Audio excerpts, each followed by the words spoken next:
YouTube, hello, what is up, you lovely, lovely people? Thank you for joining me on another video. Now, as the title suggests, US dollar, how to trade it. The US dollar, as you all know, is the world reserve currency and it is intertwined in all the major asset classes, and pretty much it affects pretty much most things we trade, okay? Whether you trade US dollar pairs directly, whether you're looking at the Dixie, the DXY, whether you're looking in other markets as well, like commodities, the US dollar affects all of them. So, how can you trade it better? What tips can you implement so you make sure you're on the right side of it, that you're getting direction right, so you can then implement and take advantage of that in terms of actual trades? Okay, so US dollar, as I said, it is hugely well. Look at this. Look at this Wednesday that we've just had.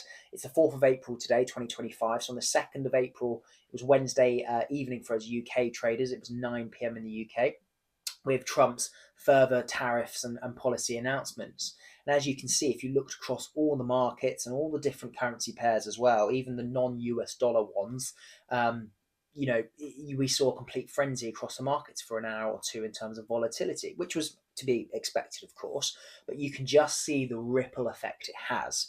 So it's always important you're aware of what is going on. So we'll get into it now. There's a few tips I want to go through in terms of how to trade US dollar pairs better and how to, like I said earlier, make sure you are on the right side of it. So the number one biggie I absolutely have to start with is the dollar index, the DXY, the Dixie. It's got lots of different nicknames, but the DXY. Now, why is this so important with US dollar trading? So let me take you on a bit of a story. This is how I utilize it. So on my watch list, the same watch list I use every day, every week, every month to this day, I have the DXY, the dollar index, and then I have a lot of the US dollar pairs. So I've got GBP USD, Euro USD, Aussie USD, USD Swissy, Kiwi dollar, USD CAD. And do I trade all of those US dollar pairs? No, I don't. You need to be a quality over quantity type trader. Okay, that's always the best way to be. But they are on my watch list still because it helps give me overall synchronicity, overall direction. And so, for example, if I'm looking at a GBP USD short because the DXY is heavily bullish, which is indicating obviously US dollar strength. So hence GBP USD would come lower.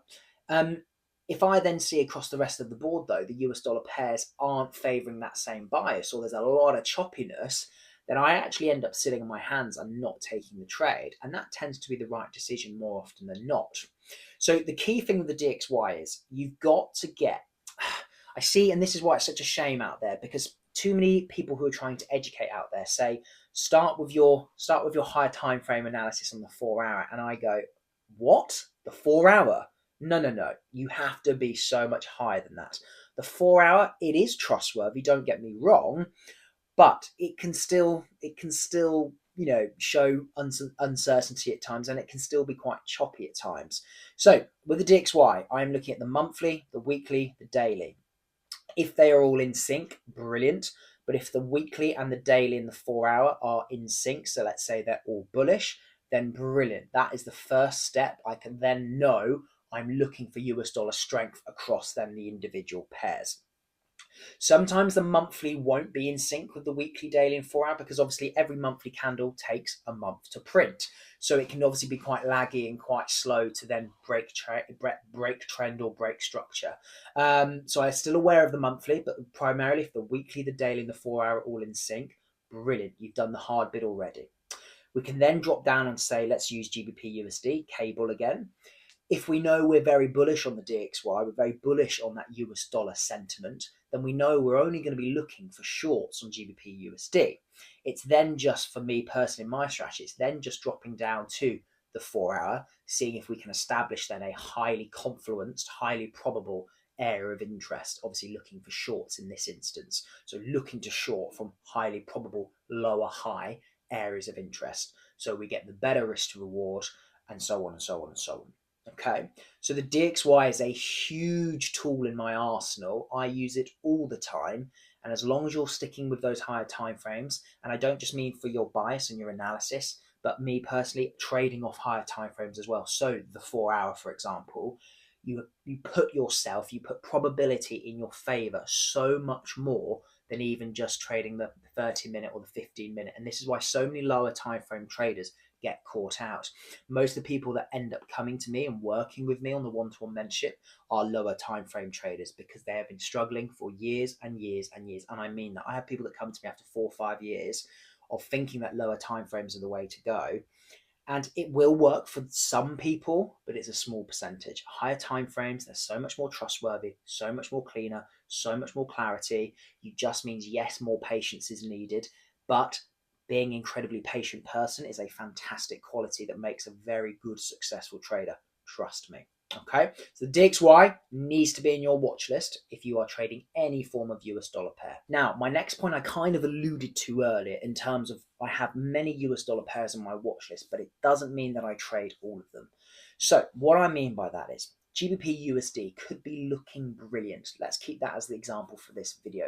It could be looking brilliant. It could be looking beautiful. The area of interest, the lower highs, it's looking beautiful for a short. But if I see the Aussie dollar, Euro dollar, if I see that they are actually very bullish, which is obviously painting a US dollar bearish picture, I probably won't take that trade. And some people might argue, but the DXY is in sync. GBP USD is in sync with that, as I've just mentioned. But sometimes, and it will vary per pair, and it will vary over the years. Okay, so this is only something you learn and develop with time and experience. Sometimes EU or AU, it could be other US dollar pairs as well. Sometimes they are slightly ahead of the curve. What I mean by that is they've actually broken structure to the upside again, indicative of US dollar weakness. And it might be the case that GBP USD hasn't quite reflected that yet. It's a little bit slower for that change to happen. That's normal. That happens in other markets as well. So that's sometimes just a little bit of an inkling to go, I'm just going to sit on my hands a little bit longer and be even more patient. And sometimes if that is the case where some of the US dollar pairs look nowhere near as good as GBP USD, for example, that's a big indication just to sit on hands and go, I'm going to wait for maybe another few 1 hour or 4 hour candles and see what happens. And a lot of the time that is the right decision because we then see this, that looks like a very impulsive move breaking structure. Because of what I've just told you, if you're aware of all those other things I've discussed, you're not necessarily surprised when that explosive move happens, because actually you've already seen on some of the US dollar pairs that they've been ahead of the curve and we've seen that move. And so it's just using all of those pairs together collectively, even if you don't trade them, to really formulate a bias. Because a lot of the time, and obviously nothing's 100% in trading, but a lot of the time, if the DXY is in sync on the weekly, daily, 4 hour, majority, and I mean probably 6 out of those 7 US dollar pairs, majority of them will all be in sync with the DXY. Sometimes USD CAD isn't, more because of the Canadian dollar, the influence it has with oil and the sensitivity to that, and other factors as well. But a lot of the time, same with US dollar JPY and the JPY basket, but a lot of the time, those US dollar pairs like AU, EU, GU, those sorts of pairs, USD Swissy, Kiwi dollar, they will be nicely aligned, nicely in sync with the DXY. And in sync, I mean weekly, daily, 4 hour. So guys, it's a really, really important tool in your arsenal. Please use it. If you are not using it, or you're not using it in the way I've just suggested and explained, please take this advice on, because you will see a significant difference. Yes, it means you'll need to be more patient because it's more high time frames, but that's not a bad thing. Quality over quantity in trading, in all areas of it. Okay, and if you can stick to that, you won't go too far wrong. Okay, guys, I hope that helps as always. Thank you so much for watching. I do really appreciate it. I really enjoy making these videos and just pressing record and getting on. So thank you so much as always, guys, and I'll see you on the next one.